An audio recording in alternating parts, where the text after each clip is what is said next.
پھر فرمایا ان مالہ، پھر اس کے مال کے بارے میں پوچھا جائے گا، من این اکتسبہ فیما انفقہ، پوچھا جائے گا وہ مال کہاں سے کمایا اور کہاں خرچ کیا۔ اگر حلال ذریعے سے کمایا ہوگا تو پوچھا جائے گا کہ کیا حلال کا مال کمایا، اگر مالدار بن گئے تو کیا اللہ کی مخلوق پہ خرچ کیا یا نہیں کیا۔ پھر فرمایا وَعَنْ جِسْمِهِ فِيمَا أَبْلَاهُ، پھر جسم کے بارے میں پوچھا جائے گا، تجھے صحت مندی والا جسم دیا تھا، تم چلتے پھرتے جوان تھے، تم چلتی پھرتی میری بندی تھی، کیا تم نے اس جسم کو کیا میری رضا میں خرچ کیا یا دنیا داری میں خرچ کیا۔ اس کے بعد آقا علیہ الصلوۃ والسلام کی ایک اور حدیث مبارک ہے جو مستدرک للحاکم میں حضرت عبداللہ ابن عباس کی روایت ہے، جو لاتے ہیں نقل کرتے ہیں۔ وہ فرماتے ہیں آقا صلی اللہ علیہ وسلم نے فرمایا کہ 5 چیزوں سے پہلے 5 چیزوں کو غنیمت جان لو، 5 چیزوں سے پہلے 5 نعمتوں کو غنیمت جان لو۔ وہ کیا؟ فرمایا اغتنم خمسا قبل خمس، 5 چیزوں سے پہلے 5 چیزوں کو غنیمت جان لو۔ وہ کیا ہے؟ یاد کریں، شبابک قبل حرمک، اپنی جوانی کو بڑھاپے کی عمر شروع ہونے سے پہلے غنیمت جانو۔ اے بندے آج، اے میری بہنوں بیٹیوں، آج آپ جوان ہیں، اللہ نے نعمت دی ہے، آپ ان سے پوچھیں جو سجدہ نہیں کر سکتے کہ سجدے کی لذت کیا تھی، ان سے پوچھیں جو رکوع نہیں کر سکتے جو رکوع کی لذت کیا تھی، ان سے پوچھیں جو گر گرا کے سجدے کے عالم میں خدا کو مناتے تھے، آج نہیں منا سکتے کہ اس کیفیت کا عالم کیا تھا، اس کا مزہ کیا تھا۔ آج جو اشارے سے پڑھ رہے ہیں ان سے پوچھیں کہ باقاعدہ نماز کا مزہ کیا تھا۔ آج جو حج خود اپنے قدموں پہ چل کے عمرہ کرتے ہیں ان سے پوچھیں، اور آج جو نہیں کرتے ویل چیئر پہ ان سے پوچھیں۔ پھر آقا صلی اللہ علیہ وسلم نے فرمایا وَصِحَتَكَ قَبْلَ سَقَمِكَ، اور پھر صحت کے اس دور کو غنیمت جانو اس سے قبل کہ بیماری کا دور شروع ہو جائے۔ آج ہر شخص حضور شوگر ہے، آج کسی کو شوگر ہے، کسی کو بلڈ پریشر ہے، کسی کے سر میں درد ہے، کسی کے پیٹ میں درد ہے، کسی کے ٹانگوں میں درد ہے، چلا نہیں جاتا، اور اس دور میں وہ سینکڑوں ہزاروں سفر طے کرتے تھے، پتہ نہیں چلتا تھا۔ اس وقت شیخ باقی بن مخلد، شیخ باقی بن مخلد اپنے وقت کے محدث ہوئے ہیں، وہ نوجوان تھے، وہ اپنا قصہ بیان کرتے ہیں، فرماتے ہیں میں اندلس سے چلا، اسپین کی سرزمین میں، یہ امام احمد بن حنبل کا دور ہے رحمۃ اللہ علیہ۔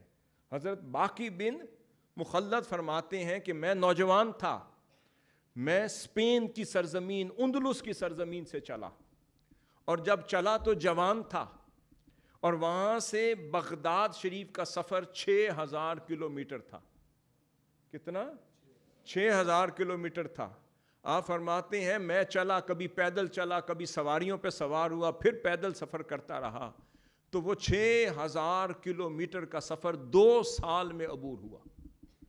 فرماتے ہیں جب میں بغداد کے بارڈر پر پہنچا تو مجھے بتایا گیا کہ امام احمد بن حنبل کی بارگاہ کا سفر کیا، اور نیت یہ تھی کہ آپ کی صحبت میں بیٹھ کر آقا صلی اللہ علیہ وسلم کی حدیث شریف کا سماع کروں گا، اور احادیث شریف آپ کی روایات سے لے کر نقل کروں گا۔ آپ فرماتے ہیں جب میں بغداد شریف پہنچا تو پتہ چلا کہ امام احمد بن حنبل پر درس دینے کی پابندی عائد ہے۔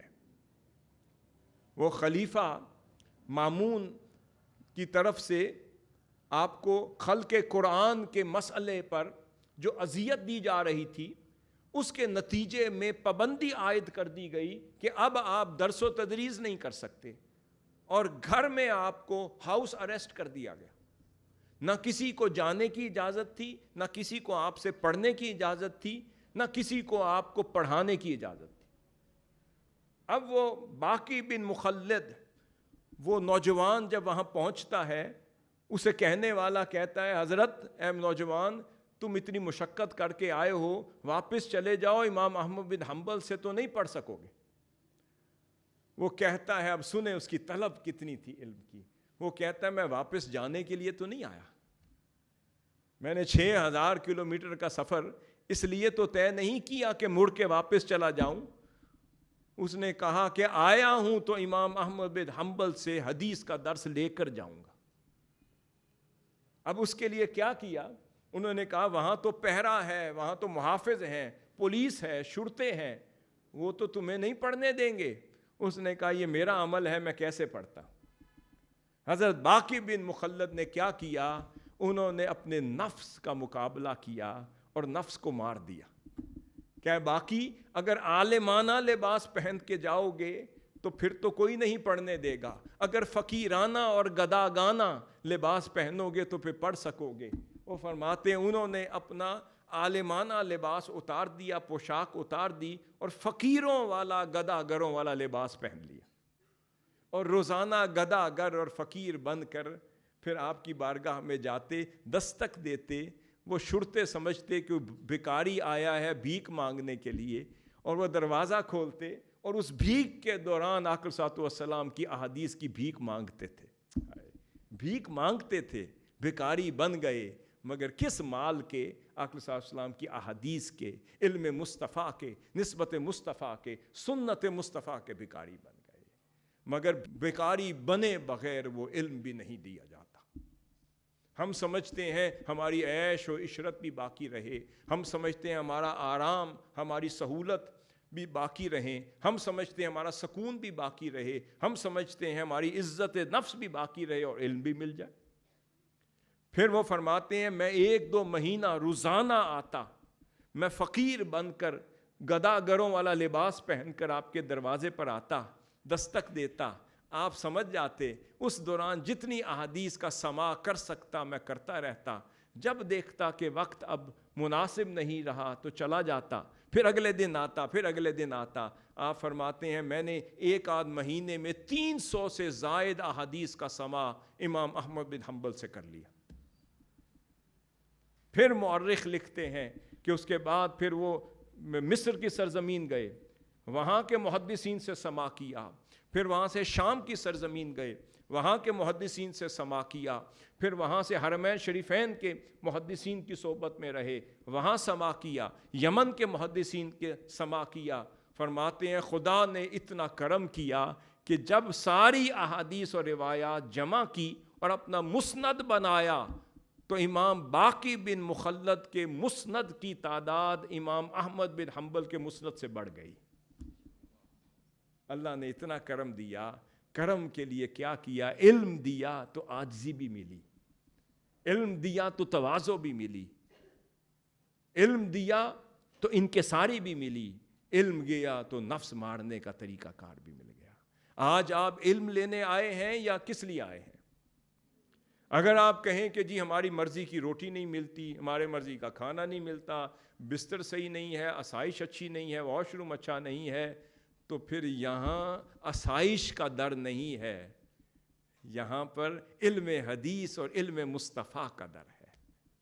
اس کے لیے اپنا آپ مٹانا پڑتا ہے, اس کے لیے اپنا آپ مٹانا پڑتا ہے. اگر اس دیے ہوئے وقت کی آپ نے قدر نہ کی تو 7 سال بعد آپ پچھتائیں گی. حضرت عبد الرحمن بن قاسم فرماتے ہیں کہ میں نے حضرت امام مالک کی صحبت میں 20 سال گزارے. کتنے؟ 20 سال گزارے. فرماتے ہیں میں نے 18 سال ادب سیکھنے میں گزارے اور 2 سال علم سیکھنے میں گزارے. بعد میں جب مجھے سمجھ آئی تو بڑا پچھتایا. میں نے کہا اے عبد الرحمن, کاش وہ 2 سال بھی مزید ادب سیکھنے میں لگا دیتے تو کچھ اور بن جاتا.